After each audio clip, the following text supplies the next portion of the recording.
ଗତକାଲି ଖବର ମିଳିଲା କି କପ୍ ସିରପ୍ ନେଇକି 3 ଜଣ ଆସୁଛନ୍ତି ଚୁଡ଼ାପଲ୍ଲୀ ଏରିଆରୁ ଏସ୍ପିଙ୍କ ନିର୍ଦ୍ଦେଶରେ ଗୋଟେ ଟିମ୍ ଫର୍ମ କରାହେଲା। ଆଉ ଆମେ ତାଙ୍କୁ ଇଣ୍ଟରସେପ୍ଟ କଲୁ ଏବଂ ସେଥିରେ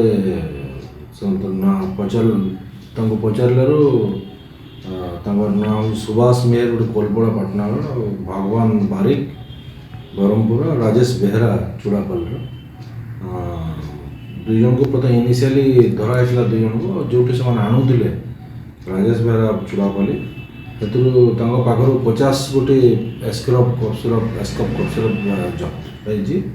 2ଟା ମୋବାଇଲ, 50ଟା ଏସ୍କପ୍ କପ୍ ସିରପ୍ ଓ ହୁଣ୍ଡା ସାଇନ୍ ଗାଡ଼ି ଗୋଟେ। ଏହି ସଂକ୍ରାନ୍ତରେ ପାଟନାଗଡ଼ ଥାନାରେ ଗୋଟେ କେସ୍ ହେଇଛି, 414 case number 28/12/2025 under section 21(c) ଏବଂ 29 NDPS ଆକ୍ଟରେ ତାଙ୍କୁ ଫର୍ମାଲିଟିଜ୍ ଉପରେ ଆରେଷ୍ଟ କରାହେଇଛି ଏବଂ ଆଜି ସେମାନେ କୋର୍ଟ ଚାଲିବେ।